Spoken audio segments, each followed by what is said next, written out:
Assalamualaikum. Selamat berjumpa lagi dalam YouTube channel Circle Saham. Apa khabar semua Circle Traders? Circle Traders, apa khabar semua? Sehat Alhamdulillah. Sendiri tanya, sendiri jawab, itu normal. Itu kita bercerita, kita punya siri bercakap dengan jin lah kan. Sendiri tanya, sendiri jawab. Okey, kita nak sembang-sembang lagi lah. Kita nak sembang-sembang lagi. Apa cerita, apa topik yang kita nak sembang lagi. Sebenarnya dalam bab saham ni, kalau kita nak sembang tak habis sebenarnya ceritanya. Kalau tak ada PKP, mau 3 sup kambing, 3 mangkuk sup kambing tu baru nak mula cerita, bukan dah habis cerita baru nak mula cerita. Itulah cerita bab saham ni. Bab saham ni sangat luas lah, sangat luas, terutamanya ilmu saham ni sangat luas lah. Antara yang kita boleh sembang-sembang, yang reality apa berlakunya dalam trade saham ni. Saham ni tak seindah sangat seperti yang digembar-gemburkan lah sebenarnya. Tapi bukan dia tak bagus, saham ni bagus, tapi kadang-kadang dia over gembar-gemburkan, overreact lah. Kalau kita tengok overreact lah. Banyak pula yang mempamerkan umpama trade saham ni, invest dalam saham ni satu benda yang mudah sangat lah. Mudah sangat. Tapi sebenarnya reality dia tak macam tu. Tak macam tu. Saham bukan benda yang menakutkan. Saham ni adalah satu benda yang, satu tempat ataupun satu benda lah yang boleh membuatkan kita mencari rezeki sebenarnya. Menjadikan punca pendapatan, punca rezeki. Saham boleh, memang boleh mencari punca rezeki, dan ramai pun yang telah membuatnya. Full time traders, mana menjadikan trade saham sebagai satu perniagaan mereka, dan saham itu jugalah, trade saham itu memang satu perniagaan. Dan ramai yang menjadikan full time trader. Manakala ada sahabat abang pun ada dari bekerja sebagai pengarah. Pengarah bukan main-main punya kerja. Pengarah berhenti jadi full time trader. Alhamdulillah, abang jumpa lagi ramailah budak-budak muda kita yang lepas grad terus menjadi full time trader. Ada juga, bukan tak ada. Cuma bagaimana mereka ni membuat money management dalam trade mereka, itu yang kita nak tahu. Sebab bila kita kata saham tu satu perniagaan, dia merupakan mempunyai risiko, dan dia juga mempunyai keuntungan yang kita boleh targetkan. So benda-benda macam ni dalam saham, yang penting kita mesti ada trading plan. Orang berniaga secara konvensional kat luar tu pun sama, mereka ada rancangan perniagaan kan. Mereka ada macam mana cara nak marketingkan produk dia, macam mana nak distribute dia punya produk. Macam tu juga kita dengan saham. Bila kita trade saham, kita wajib ada trading plan.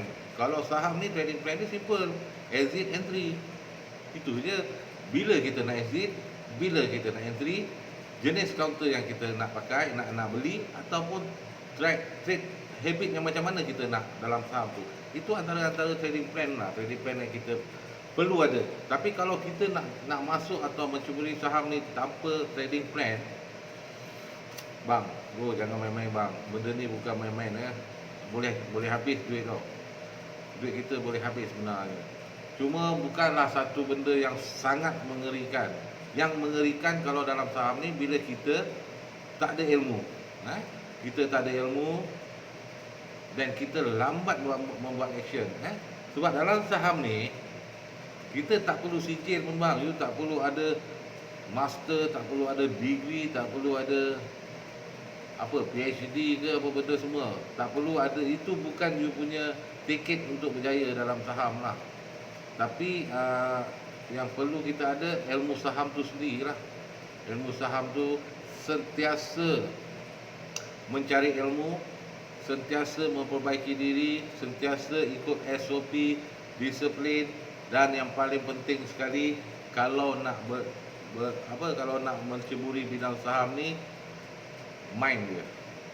Kita punya minda, kita punya emosi bila kita trade. Technical you boleh belajar, tak ada masalah sebenarnya. Technical, FA, fundamental analysis, technical analysis, kita boleh belajar. Benda tu kita boleh bentuk dalam diri kita. Tapi mind ni, benda ni nak memang terbentuk daripada sejak azali. Yang itu susah sebenarnya untuk kita switchkan dia dalam saham punya mode. Sebab apa yang biasa tabiat kita di luar, biasanya akan kita bawa tabiat tu bila kita trade saham. Jadi benda-benda macam ni, kalau kat luar kita gopoh, kalau kat luar kita cepat panas baran, kalau kat luar kita kurang nak mempercayai orang, kalau kat luar kita malas nak belajar, malas nak study, malas nak cari duit sendiri pun malas, itu benda-benda macam tu akan membawa kita dalam trade saham sebenarnya. So, selain daripada ilmu saham, ilmu trade tu sendiri, kita kena control lah mind kita. Kita punya mind kena control, sebab kalau kita tak boleh nak control mind kita, kita modekan dia as a saham punya mode, susah. Memang agak susah kita dalam trade saham ni. Dalam minggu ni kita tengok dalam bulan Januari ni, macam-macam isu dalam negara ada. COVID, PKP semula, PKP 2, PKP version 2, 2.0. Lepas tu kita ada darurat politik, kes COVID naik mencanak-canak. Benda-benda macam ni semua, insyaAllah. Kalau kita pandai menilai ke mana arah benda-benda ni semua, kita boleh baca gerakan dia dalam saham. Kita boleh cubalah in out. Tapi yang penting, macam cakap tadi, mind, disiplin dan ilmu tu memang kena ada lah. Sebab kalau nak jadi rempit ataupun short term traders, kena faham macam mana kriteria dia. Apa kriteria seorang rempit saham? Apa kriteria sebagai seorang swing mode? You swing, apa kriteria sebagai seorang pelabur dalam saham? Benda-benda macam ni kita kena kenal pasti dulu. Lepas tu kita kena suitkan pula dengan kita punya kehendak dan objektif kita dalam pelaburan. Barulah kita punya mind akan selari dengan action kita. Mind kita akan selari dengan action dia. Apa yang menjadi sekarang ni, mind kita tak selari dengan action. Mind kata nak intraday, tapi action kata nak swing. Mind kata nak swing, tapi action kita nak intraday. Itu yang problem dia. Itu yang problem dia. Benda ni dalam saham kita jangan gelojoh lah. Jangan banyakkan kontroversi, kita banyakkan kita punya study. Sebab benda dalam saham ni proses. Bukan hari ni you belajar saham, sebulan belajar saham dan terus you boleh sukses dalam boleh, bukan tak boleh sukses, itu maybe beginners lah. Tapi saham ni tak seperti yang kita jangkakan lah. Sebenarnya apa yang nak bagi tahu, nak cakap, saham ni tak semudah yang digembar-gemburkan, tapi bukanlah satu benda yang sangat menakutkan. Sebab saham adalah punca pendapatan, salah satu bidang pekerjaan. Sekarang ni trade saham dah menjadi bidang pekerjaan tau.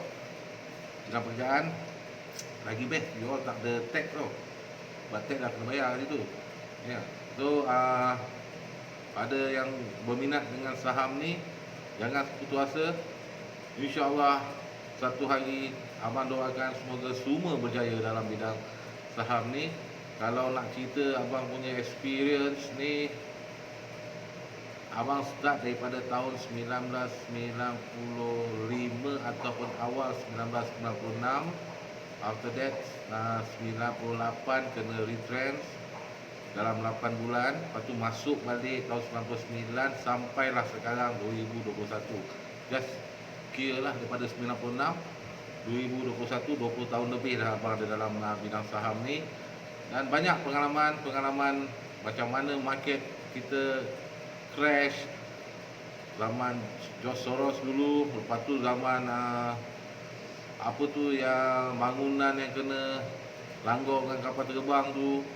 Zaman tu, zaman lagi satu zaman subprime apa tu? Subprime kan? Yang masa dekat US, loan rumah tu, semua zaman crash itu memang macam-macam benda lah yang kita dah tengok. Orang daripada kaya raya pun boleh jadi bankrupt. Yang ada perniagaan besar pun boleh jatuh bankrupt. Yang nak bunuh diri pun ada. Itu antara yang sadis lah pasal saham. Tapi kalau pasal yang seronok-seronoknya pun ada, bukan tak ada, ramai. Kan last year kita dapat tengok berapa ramai juga yang alhamdulillah menjadi millionaire dengan trade saham. Dan semakin berkembang anak-anak muda kita yang trade as a dia orang punya business, start daripada last 3 years dah start, tapi kemuncak dia abang rasa last year. Ramai traders kita buat duit. Hope this year benda ni akan berulang kembali lah. Kalau tak berulang, kita kena jaga-jaga, kita kena pandai mainkan dengan situasi market lah, supaya mungkin tak dapat berkembang seperti tahun lepas, tapi dia tak menguncup sangat. Dan transaction abang paling sukses pun abang rasa last year jugalah. Banyak juga yang dapat dibuat. Antaranya lah, kalau dulu kita macam-macam lah, kalau kita nak cerita buat pengalaman ni sebenarnya, insyaAllah kalau kita boleh jumpa satu hari, kita boleh lepak kedai mamak. Kalau PKP dah tak ada, okey, kita boleh bercerita santai-santai, cerita kalau nak tahu pengalaman abang dalam bidang saham ni dah yang dah lebih 20 tahun lebih ni lah. Bagaimanapun, dalam saham jaga mind, jaga emosi. Kena jaga, benda ni kena jaga. Jaga emosi you, insya-Allah trade you akan lebih selamat. TA, FA kita boleh bentuk dalam diri kita, tapi emosi ni yang kita agak susah nak bentuk sebenarnya. Yang ini yang kita kena jaga dulu. InsyaAllah kita jumpa lagi dalam channel, dalam video-video lain. Pada yang belum subscribe, silakan subscribe. Kita war-warkan kita punya Cycle Traders. Oh, abang lupa, abang on the way sebenarnya buat abang punya website, cyclesaham.com.my. Dah ada pun dah, cuma abang tak tu. Cuma kalau nak tengok benda tu boleh tengok dah. Cuma benda tu tak siap lagi sebenarnya. Baru abang rasa dalam 40% lagi.